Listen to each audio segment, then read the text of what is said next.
Greetings and welcome, everybody, to this week's episode of UC Weekly News. I'm your host, David Danto. And as I promised you last week when I was chatting about the AVIT Summit, I've got the AI chefs back with me, Kevin Kieller and David Maldow. How are you doing, Kevin? I'm doing fantastic, David, and I'm very glad to be here. And Mr. Maldow, how are you? I'm good. Always happy to be here. Okay, that's great. I appreciate it, both of you. So we're about a month away from meeting in Denver at the CEDIA and CIX Commercial Integrator Expo. Here's the link if you want to go and register. We'll put it up on the screen there. But I did promise everybody that we would have a little bit of a deeper conversation about the kind of topics that you'd both be going over. So I know there are 8 individual sessions taking place at the little hub in the IMCCA booth. Why don't you give us a little bit more of a walkthrough of them? First of all, what's the first one? Who wants to go first? Well, first, let me just say we're super excited to have the AI chefs be in person for the very first time, right? So normally we're on YouTube with the digital chef's hats, but we are going to be there, CEDIA and CIX. We're going to have physical chef's hats and custom aprons. And we're going to be sharing our recipes, which is really tips and tricks on how you can use AI better in business. And Chef David, why don't you kind of tell the audience what our first cooking session Yeah, is going to well, be? I'm excited to be there. And I'm excited before talking about a specific session. The way we're doing the sessions is exciting to me because usually if you watch our tips are pretty random. We'll do a tip on Copilot, we'll do a tip on Zoom, and what we're doing with these sessions is we're having a session that's just about Zoom. So everything that we're doing with Zoom AI Companion, and we'll dig in and we'll go into questions, not just specifically about how we're using it, but hopefully you, if you're there, will talk to us about that. We're going to have a session specifically about what we're doing with Copilot, specifically about Gemini. And I'm able and preparing for this has really helped me get my mind focused and set these things aside. What other sessions are those? Those are 3 of the 8. Well, Yeah, yeah. you've So, got so you've got yeah. to talk about the fact that if you're going to be preparing and talking about Copilot, you can't really prepare for it until maybe the day before because you can't keep track of all of the changes that they're making with Copilot. Yeah, That'll be yeah. part of Well, it. that's a fair point, and but I think that with all these AI tools, they are rapidly improving, and that's why we're constantly coming up with new recipes. And as Chef David said, in some ways we're compiling, dare I say, a cookbook, right? So one of the sessions that you didn't mention is we're going to talk about AI tools that you can use to create presentations, because there's a whole range of those. Another session is going to kind of cover some common mistakes that you might make in your AI kitchen. So it's like, how do you avoid errors with AI? And how you can kind of double check your work, because as we know, AI tools do a fantastic job most of the time, but then sometimes they get it really, really wrong. So we'll talk about that. I know we're going to have a session that focuses on specifically AI for AV. So I think, in that session, we're going to have different tips. We'll talk about some of the behind the scenes AI. That's kind of the AI that empowers some great That's the one you AI don't want to miss. equipment. Pardon me. That Yeah, that that's the absolutely. one. If I was going, I would, of course I would watch them all, but that would be the number one that I have to see. There you go. And then I think we have a buffet kind of session where that'll be just like all the tips and tricks that didn't fit in neatly into one of the other kind of cookbook recipe book sessions, but still very, very interesting. And as you said, Chef David, very much looking forward to interaction with the audience, because every week we're learning, the new tips that people share with us. And of course, we're going to be easy to spot because we will be the 2 goofy guys that are wearing chef's hats, right? So I think it should be no problem figuring out where we're presenting. Maybe you should treat them like high school senior hats, and have people sign them so you get signatures all over by the end or something. Oh, there's an idea. I do Actually, imagine that we will be wandering around the CEDIA and Commercial Integrator Expo floor, and maybe stopping in and learning, if there's obviously AI is in a lot of the products that are going to be shown. So I'm expecting to have some interesting chats. So if you're a vendor and you see some chefs walking over, Yeah, tell us your AI story and maybe it becomes a new AI chef's recipe. Yeah, if you have a question for us or just want to say something, please don't be shy. We wouldn't be walking around with big goofy hats if we didn't want you to walk up and talk to us. You know, it was interesting. I was on an AI panel at Infocom about a month ago, and right after the show, one of the people that was in the audience sent me a message, and I told him I'd really have to think about this. Let me take a second and actually read it.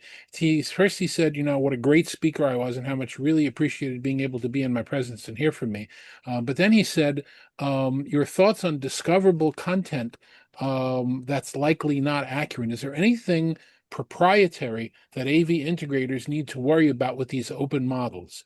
Meaning, if they go into ChatGPT or Copilot or any of these other large language models and start saying, "Make me a quote," or here's my 9 engineers, which one should I put on this project or anything? Do they have to worry about competitors getting the information? Do they have to worry about not wanting to put it in a public model? I mean, for the general AV business, this is something that they should, I mean, it's not proprietary secrets. It's not like somebody's going to steal the internal combustion engine from Ford, but for their day-to-day business, is this something that you're recommending that people worry about? Yeah, so I can start with this. And I think that obviously this is one of the things that large organizations think about, which is where is the data going? And do the models use the data to train their model?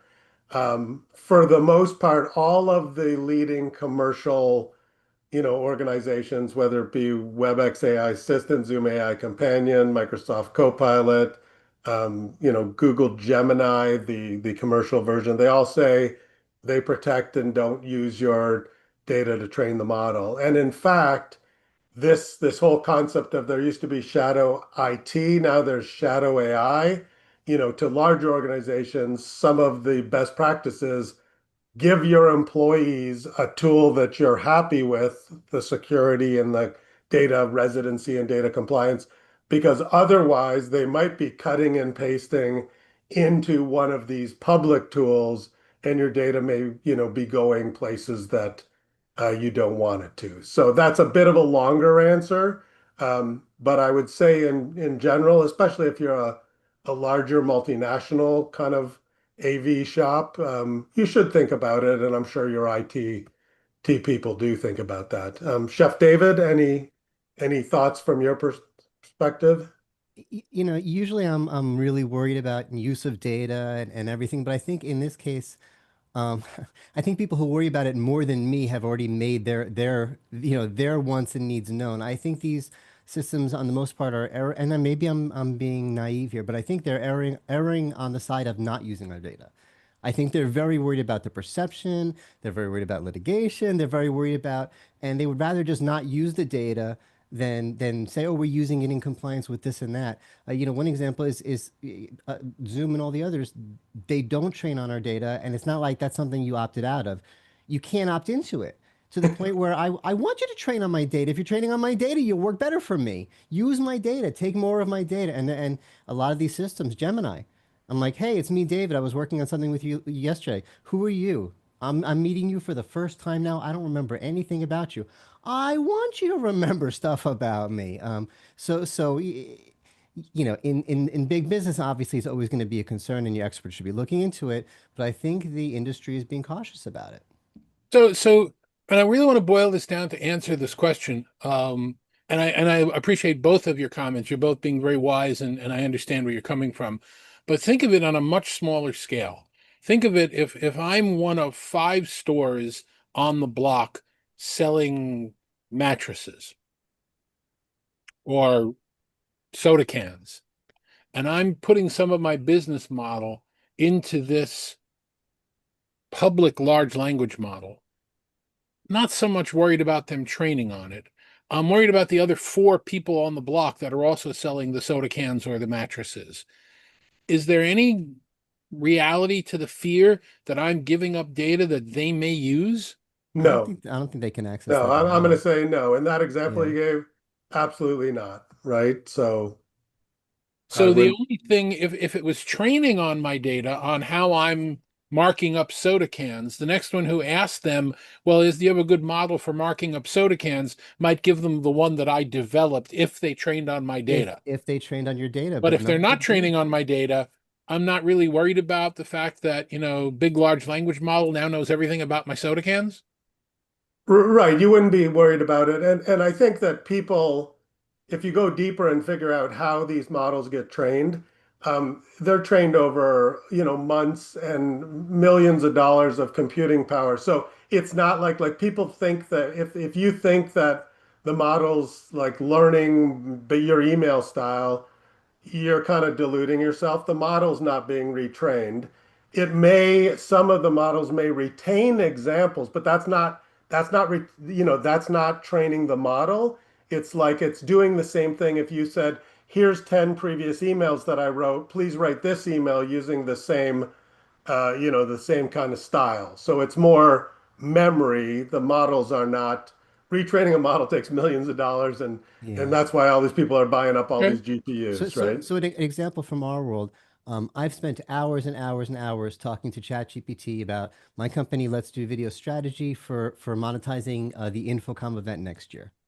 Every possible strategy, every possible thing I can do, what I might be selling, what I'm going to be selling.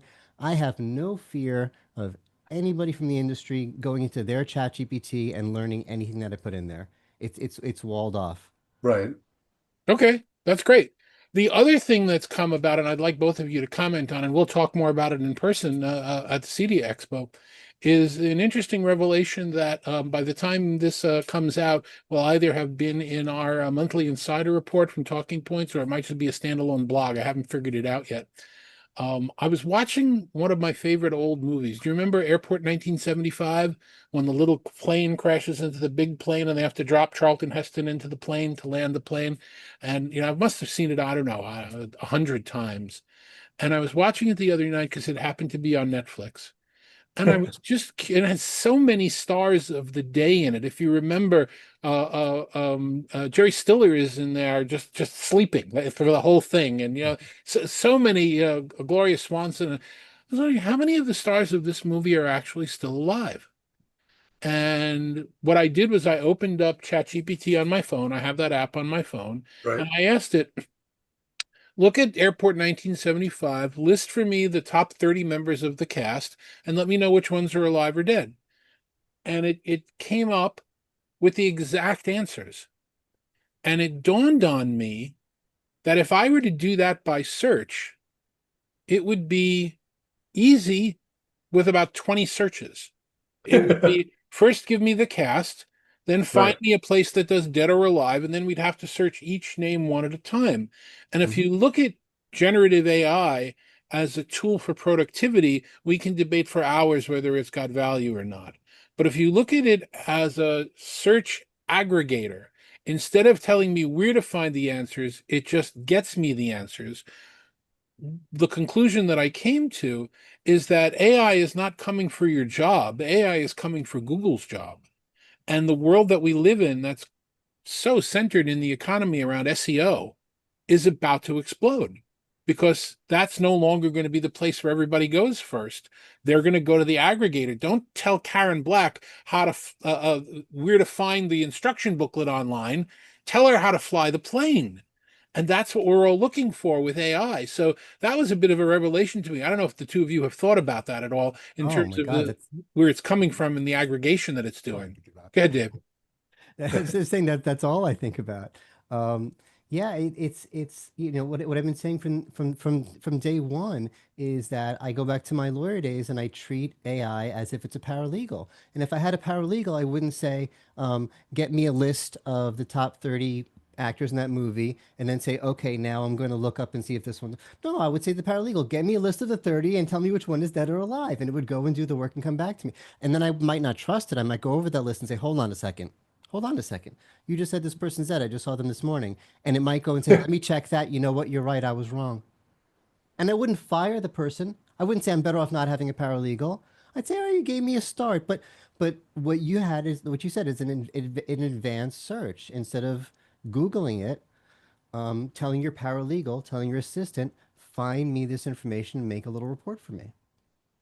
Yeah, and I have had discussions with editors of websites, and they are seeing a marked drop off in search traffic that can be, you know, tracked, right? And of course, if you have a website, you want to know where people are coming from and you want to know something about them, what industry. If you can know who they are, that's even better.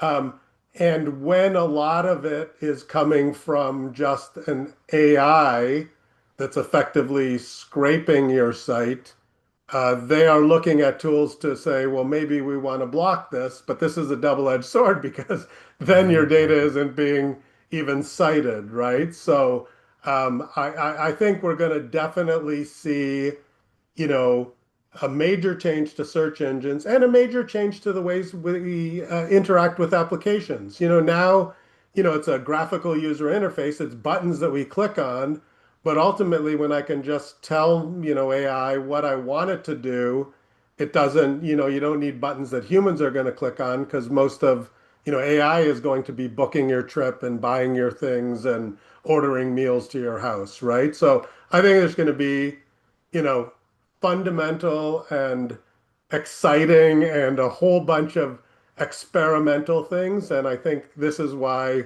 with the AI chefs, we're informative, we're having fun, plus we're also experimenting with these tools week over week because, they keep changing and things you couldn't do last week, you can do this week. And Oh, yeah, exciting this times morning, for sure. this morning I logged into Gemini and it's like, hey, you want to try video generation? I got it now. I'm like, Congratulations, Gemini. Happy birthday for your video generation. I haven't played with it yet because I had to jump in here, but yeah, just before this meeting, I saw, and that's a major new feature. Okay. All right. Well, this is all really exciting stuff and it's heady. It's interesting. You have to really kind of close your eyes and think about it a little bit to understand what the ramifications of some of this are. It's a lot more than meeting summaries, which is probably the worst example of us using AI. But I do appreciate that you guys are going to be giving us your expertise. Just to go over the logistics again, here's the site if you want to log in and show up and be there. You'll both be there on Thursday, September 4th and Friday, September 5th. And that'll be your opportunity to learn from the sessions that you're presenting, really short ones, 20 minutes, 30 minutes, you'll Yep. get out of it. And then, just the conversations that'll take place between the sessions to really gain from your expertise being there. We do appreciate it. Thank you so Yeah, much. absolutely. We're gonna be cooking up some tasty tips, and I would say bon appetit.